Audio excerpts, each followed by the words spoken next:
आपने नोटिस किया है कि बारिश का मौसम जैसे ही शुरू होता है, घुटनों का दर्द अचानक से बढ़ जाता है। सुबह उठते ही आपके जॉइंट्स अकड़े हुए महसूस होते हैं, सीढ़ियां चढ़ना मुश्किल हो जाता है, चलने फिरने में पहले से ज्यादा तकलीफ होने लगती है। बहुत से लोग सिर्फ बढ़ती उम्र का असर मान लेते हैं, लेकिन सच ये है कि बारिश में अर्थराइटिस पेन बढ़ने के पीछे कई साइंटिफिक और आयुर्वेदिक रीजंस होते हैं। अगर हर बारिश में आपके जॉइंट पेन बढ़ जाता है, पेन किलर बार बार लेनी पड़ती है, या स्टिफनेस इतनी बढ़ जाती है कि रोज के नॉर्मल काम भी आप मुश्किल से कर पाते हो, तो इस वीडियो को एंड तक जरूर देखिएगा। सबसे पहले समझते हैं कि बारिश के मौसम में जॉइंट ज्यादा दर्द क्यों करने लगते हैं। मॉडर्न साइंस के अकॉर्डिंग इसका एक बड़ा रीजन है बैरोमेट्रिक प्रेशर, यानी एटमॉस्फेयर का प्रेशर।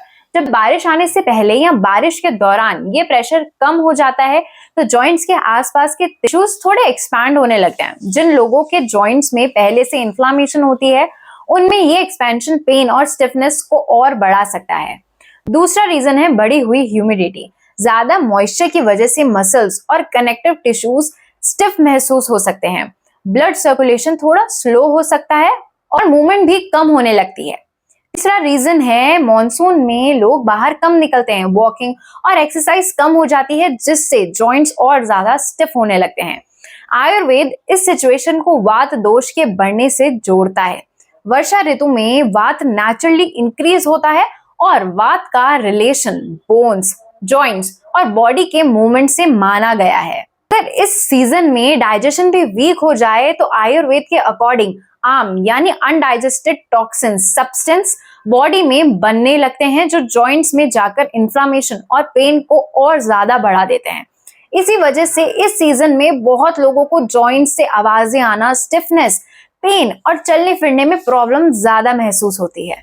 एक और इम्पॉर्टेंट बात समझना जरूरी है, अर्थराइटिस भी अलग अलग टाइप्स के होते हैं। ऑस्टियोआर्थराइटिस में जॉइंट्स का कार्टिलेज धीरे धीरे घिसने लगता है, इसलिए ये अक्सर घुटनों, हिप्स और स्पाइन को अफेक्ट करता है। पे रेमाटॉइड अर्थराइटिस एक ऑटो इम्यून कंडीशन है, जिसमें बॉडी का इम्यून सिस्टम ही जॉइंट पर अटैक करने लग जाता है, जिससे स्वेलिंग, मॉर्निंग स्टिफनेस और कांस्टेंट पेन हो सकता है। दोनों ही कंडीशन में बारिश सिम्टम्स को और बढ़ा सकता है।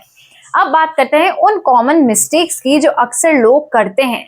सबसे पहली गलती है दर्द होने पर मूवमेंट बिल्कुल बंद कर देना।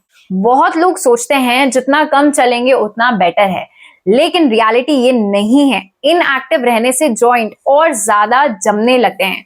दूसरी गलती है कोल्ड ड्रिंक्स, आइसक्रीम और बहुत ठंडा पानी रेगुलरली पीना। आयुर्वेद के अकॉर्डिंग ये वात और डाइजेशन दोनों को डिस्टर्ब कर सकता है। तीसरी गलती है बारिश में भीगने के बाद गीले कपड़ों में देर तक रहना। इससे मसल्स और जॉइंट्स की स्टिफनेस और बढ़ सकती है। चौथी गलती है पेन किलर को परमानेंट सोल्यूशन समझ लेना। पेन किलर टेम्पररी रिलीफ देती है, लेकिन अगर लाइफस्टाइल नहीं बदलेंगे ना तो पेन बार बार वापस आ जाता है। बात करते हैं बेस्ट रेमेडीज की। सबसे पहले रेमेडी है जॉइंट को वार्म रखना। बारिश में अपने घुटनों और अफेक्टेड जॉइंट्स को ठंडी हवा से बचाएं। अगर बारिश में भीग जाएं तो तुरंत ड्राई क्लोथ्स पहन लीजिए। जरूरत हो तो नी सपोर्ट भी यूज कर सकते हैं। दिन में 1 या 2 बार 10 से 15 मिनट तक हॉट वाटर बैग या वार्म टॉवल से वार्म कंप्रेस करने से मसल्स रिलैक्स होती है, ब्लड सर्कुलेशन इंप्रूव होता है और स्टिफनेस कम महसूस होती है। दूसरी रेमेडी है आयुर्वेद का फेमस अभ्यंगा यानी ऑयल मसाज। हल्का गुनगुना आप तिल का तेल ले लीजिए, या फिर आप महानारायण ऑयल से जॉइंट के आसपास जेंटली मसाज करें और उसके बाद वार्म वाटर से बाथ ले लें। इससे मसल्स रिलैक्स होती है, सर्कुलेशन इंप्रूव हो सकता है और वात बैलेंस करने में बहुत मदद मिलती है। तीसरी रेमेडी है एंटी इन्फ्लामेटरी डाइट। हल्दी में करक्यूमिन होता है, जो इन्फ्लामेशन को कम करने के लिए जाना जाता है। अगर इसे थोड़ी सी काली मिर्च के साथ लिया जाए तो इसका एब्जॉर्प्शन बेटर हो सकता है। अदरक भी एंटी इन्फ्लामेटरी कंपाउंड से भरपूर होती है और लहसुन भी इन्फ्लामेशन को रिड्यूस करने में बहुत हेल्पफुल होता है। आप फ्लेक्स सीड्स ले सकते हो, चिया सीड्स लो, वॉलनट्स जैसे ओमेगा 3 रिच फूड्स को अपनी डाइट का हिस्सा बना लीजिए। साथ ही विटामिन सी के लिए आप आंवला लो, अमरूद खाओ, ऑरेंजेस खाओ, क्योंकि ये कोलेजन फॉर्मेशन में हेल्प करते हैं। विटामिन डी और कैल्शियम की एडिक्वेट क्वांटिटी भी बोन्स और जॉइंट्स की हेल्थ को सपोर्ट करती है। चौथी रेमेडी है हाइड्रेशन। बारिश में प्यास कम लगती है, लेकिन बॉडी को पानी उतना ही चाहिए होता है, इसीलिए दिन भर हल्का गुनगुना पानी पीने की आदत डाल लीजिए। कभी आप अदरक और दालचीनी की लाइट हर्बल टी भी बना के पी सकते हैं, लेकिन अगर आपको एसिडिटी रहती है तो आप इसको अवॉइड कर सकते हैं। पांचवा और सबसे इंपॉर्टेंट रेमेडी है जेंटल योगा। अर्थराइटिस होने का मतलब ये बिल्कुल नहीं है कि आप एक्सरसाइज करना बंद कर दें।